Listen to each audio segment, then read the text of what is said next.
अहानबद मयामबु सेसमना वासना तरामना ओक्सरी अमदी इकाई खुमनबु उच्चरी ngasiगी wari sidi iramdam manipur gi nupi amakhakna delhi gi national capital region oiriba greater noida da maga lip in da leminaba korean boyfriend ama ikui kuidrikanda hat khibagi thodok ta yumpham oiraga lijage wari asi khara detail ani maramdi thodok si thokpa kuidri aduna kari karamba chairak fangani haibasu khangdri mayamda tahanjaningdana wari asi pujarakpani hojikti wari asi amuk taminarasi 2026 ki January gi tang mari chawakna ayuki pung taru mukta baswaida Government Institute of Medical Science Hospital da South Korea macha ama thabakta asokpa mafam kaya amaga loinana pukalaklami matam sida nupa asi ina pumchot chotlami doctor na head check tawbaga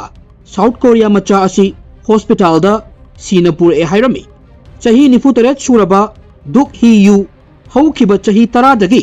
India da lairakibani mahaki yumsida maga khangnabi laiminabi nupi gi khuta thawai thakirami adubu case asi matang swaidagi haubanate case asigi haurakpam chahi anigi mamangda Gurgaon gi party amdagi oirami duk hi yu South Korea gi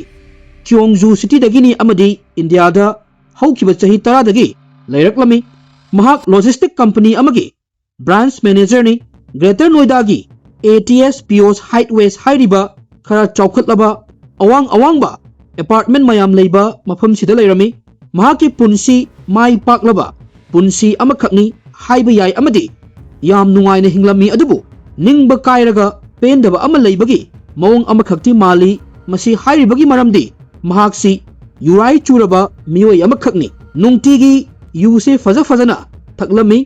yu ngaurabadi asauba haibasi adum loinai masi miyamna khangnaraba wafam amakhakni amasung khatna chainaba yamna toina thoi mahaki driver mandip singi matung inna duk hi yu ngauro matungda machin makha thiba phuba chaiba tawba hairiba wafam asi mahakidi nungtigi tawrokpagi normal oiba haibadu oirami nakal amoromdana Lujiana pamai masagi chahi kunithoi subata ngairi amadi mahak Manipur gi Bishnupur district tagini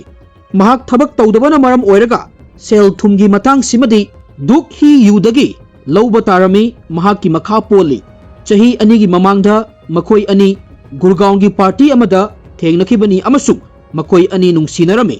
masigi matung makoi ani punna Greater Noida da laiba horaklami laiminaba haibasida mioi ani makki marakta gyan taminaba ama darkar oi makoi anigi marakta khetnabasu yamna lei haijaba tare nupa sina chahi 94 aduga nupi sina chahi 12 nupa asidi sel thumgi matang sidadi stable oi aduga nupi sina amuk nupa sida makha polini nupa sina South Korean aduga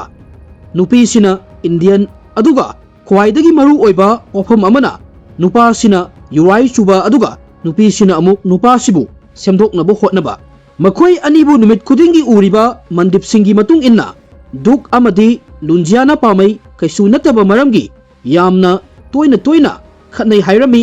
adubu thokriba mihat asigi asengba maramdi macha khatnaba asina nate maru oina duk hi yuna leptana yu thakpadagi oirakhiba thodok amani Lujiana pamaina duk hi yubu yu thakpa lepnaba hotnarabadi khatna chainabasi amuk hekta haurami tha amagi mamangda makoi anigi marakta thodok amasu thoklami duk hi yuna yu full da thakchillaga Lujiana pamaida machin makha thiba amadi phuba chaibasu tawrami adubu Lujiana na thodok asigi matangda authorities ta wakatpani tawramde kanagumba amada paisa nusagi matangsi completely dependent oiragadi mioi aduda choice kaya laigande 2026 ki January tang ahum gi ayuktagi duk amadi pamai anigi marakta kaigumba ama leibagi mawong tawrami numitsi thangju numitni duk hi yuna ayuktagi hauna yu thakpa haurami pung kaya ama suklep leptana yu ase thaklami karigumba amata tawdana yu se tapna sum thaaga leibaduna ahingi pung ani taraklami Lujiana na magi boyfriend na yu thaklibadu lepnaba hairami dinner charaga gyantana tumhanaba hotnarami Lujiana na hairiba mayam se tabagi mahutta duk hi yuna sawraduna marai tawba hawraklami marai tawnaribasi macha masu oirambadi yai adubu sahi ani dagi phajin duna thamlakpa asauba frustration financially dependent oibagi asauba hanna otbi bagi maisak mayam asi apik pa marai nedi kaisu haiba yaroi ayuk anganba pung ahum amadi marigi maraksida marai tawnabase sum henjalakpadagi kanna launaba hawrami masigi matung khatna chainaba yawrami duk hi yuna Louisiana pamaibu fazana furami police na investigation tawbada Louisiana pamaida thina phui haibasi achumbasu oirami chahi kunithoi khak suribi Louisiana pamaina duk hi yugi miyot minai asi pelaktuna dining table da laiba thang adu paikhatlaga duk hi yugi mathabakta thangna hanjan thilami duk hi yu mafam simaktada tu khirami thang adu makha da tarakpa I mayam ama floor da tarakpa amadi duk hi yu collapse tawraga taraga laiba tanjasida Louisiana pamai mahakna tawribasi karino haiba gyan tajaraklami masigi matung mahakna ihan hana tawbasi makoigi driver Mandip Singh da call tawraduna emergency ama leire yamna thuna lao hairami Mandip mafam ase yawrakpada oiramliba film adu uraga sok chatlami Louisiana na Mandip ta wari kudingmak hairami amadi Mandip na medical kits lautoktuna thokliba I adusu lefanaba hotnarami Louisiana pamaina thangnabada laiba flat singi thong thinduna mateng sunirami adubu asokpado ka hena film lubana first aid na chatnaba yaramde Mandip na ambulance kaurami makoi anina duk hi yubu Jims hospital da puraklami adubu doctor na hospital yorokpadadi sire haina lauthoklami sahi nipu taret ki punsigi khongchat South Korea dagi India da laktuna sahi tara semgalakhiba mahaki career sahi anigi nungsi lambigi khongchat humnamak ayuk amagi pung marida thang amana ngaihaki wakalda haurakpa pha thaudaba asauba amana loisan khirami hospital na yamna thuna Knowledge Park Police Station da pau pi khirami police team ama hospital da laklami amasung ADCP Sudhir Kumar na case ase pairami police na investigation tawba horami Louisiana pamai Canada su wafam amata hairamdana hospital adu tuminna thadoktuna chatkhirami masigi matang asi police na yamna angakpa ama faurami Mandip Singh na formal complaint amasu police ta tawrami numisimaktada police na Louisiana pamai farami police na interrogation tawbada Louisiana na wari pumba lirami thangju numitki ayuktagi duk hi yu thakpa horami sum leptana thaaga laibaduna aina yu thakpa lepiro dinner tawraga tumtho haiba kanda mahak yamna saroklami masigi matung marai tawnarami amadi aingonda khut tharaklami aidi mahakpu hatpagi wakhal leite isa ngakthok saba khaktani hairami self defense hairiba wahai asi interrogation gi matamda hanjan panba thengnarami adubu matang asida yamna aruba wahang amakhak thoraklami kanagumba mioi amada hanjan attack tawbagi asokpa leiraba chesta yamna thina asokpa leiraba asokpa adu tawge yauna tawbu manba amagi mami tarabadi madu self defense ni haigadawribra Indian law gi matung inna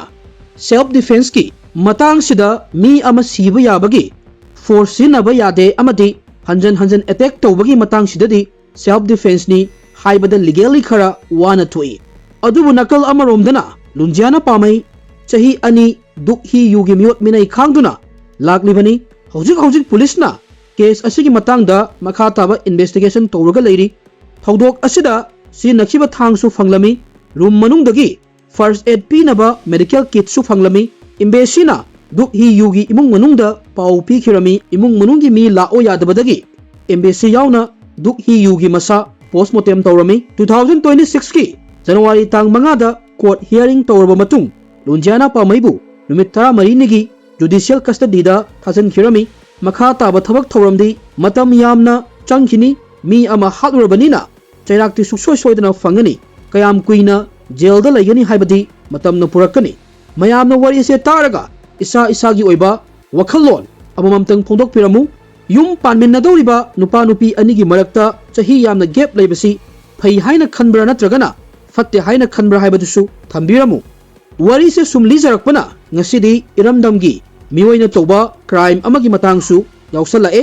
nuaite masi hairaga ngasigi di matang asida wari asilo shenjarage mayamna support tobibagi damak han thagasari thank you everyone